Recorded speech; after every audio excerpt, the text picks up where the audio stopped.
Just very briefly talk about how that was for you. You were asking yourself, who am I? Where did that take you in terms of investigation? To begin with, I had a presumption that what I am is this individual entity, and that if this individual entity practices for long enough, studies hard enough, this individual entity will gradually dissolve itself. And of course that's not the case. The individual entity cannot dissolve itself. So I reached this stage of complete frustration, of trying to get the separate entity, trying to get rid of the separate entity through all these means, and it didn't work.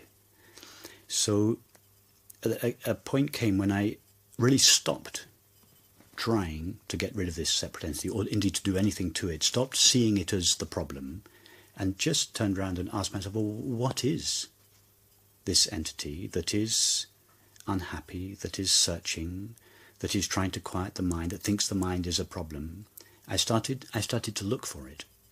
And that was a very decisive turning point, when I started to look for the entity which was initiating all these so-called spiritual activities. And this, in a way, we could call it the journey home, because it's the moment the prodigal son turns around. He gets to the end of the possibilities of the body, the mind, and the world, and he turns around, faces himself. So it was a moment when I turned around and said, okay, no more practices for a while. I'm going to stop these practices, that they're like band-aids. They're not going to the heart of the problem. What is this one? Who is this one that is unhappy? And this, as I began to look for this one, I never found it. And so you had the feeling of being unhappy, and you looked inside, and what you're saying is you couldn't find the person or the part of you that was unhappy. Is that right? There was my life, and in this case my spiritual life, was motivated by a desire for the entity that I believed myself to be. I, this inside self, wants to find happiness or enlightenment. I want to find, I want to be enlightened. I want to be happy. Yeah. And this I had explored it normally in the world, as one does. And then I had begun to explore it spiritually, which is a kind of refinement, we could say, of the worldly search. But nevertheless, it's still a search, more in the realm of the mind, in my case, stilling the mind, states of mind. So I had tried all these things, had got some temporary relief, but no real satisfaction. So at some stage I turned round. Who is this one? Who is this I, this Rupert, that wants to be happy or enlightened or peaceful or whatever? Okay, if you're ruling my life, show up. What are you? Where are you? I want to know you. I want to get acquainted with you. And so that then I started looking, but we never find that one.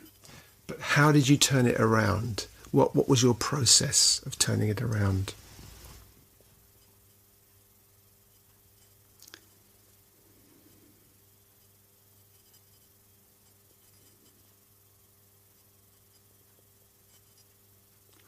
It became clear to me that up until then I had presumed that it is I, this body-mind, I, this entity, that knows the world.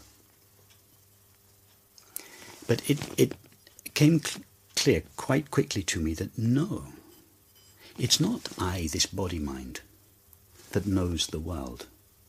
It's I, this, whatever exactly I am, that knows the body, mind, and world. In other words, the mind and the body are known. I know my thoughts. I know the body. The body doesn't know. I mean, your cheek is not listening to these words. An earlobe is not listening to these words. A thought cannot hear. A thought cannot see. So it became clear in my experience, no, it's not a body-mind that knows or experiences. The body-mind is experienced, is known. But I know that it's known by me. What is this me that I know I am, that is present, that is intimately myself, and that knows thoughts but is not made out of a thought, that knows sensations but is not made out of a sensation. And of course, wherever you look, wherever you try to turn towards it, it's always the wrong direction. It's like if I were to ask you now to stand up and take a step towards yourself. Where would you go? Every step that you take would be the wrong direction, and yet you could never get away from yourself. It was like that. I tried to look for myself. No, I can't find myself in thoughts. I can't find myself in sensations, images, feelings, thoughts. I'm interested in the actual details. So you looked for yourself in thoughts. You looked for yourself in sensations. Yes. You looked for yourself in feelings. Yes. So I said to myself, okay, turn your attention now towards your thoughts. And I would make these little exercises up for myself. Give your attention to your thoughts, whatever it was I was thinking about. Okay. Simple, easy. What should we have for dinner tonight? You give your attention to that thought. Very easy. Then I would say to myself, now give your attention to your body, the tingling sensation at the soles of my feet. Or easy. I know exactly where to place my attention. And then I would ask myself, okay, now turn your attention towards whatever it is that is aware of this thought or this sensation. Because whatever it is that is aware of the thought and sensation is what I call myself. It is I that knows the thought, that knows the sensation. And so I would say, okay, give that one your attention. Turn towards that one. And to begin with, because we're accustomed to focusing on objects, on thoughts, on sensations, on perceptions, I would begin to look for myself for yet another object, a kind of super object, a subtle object. And I found that whatever I landed my attention on was, again, some subtle, maybe a very subtle feeling in the body. But then I would ask myself, no, don't give that feeling your attention.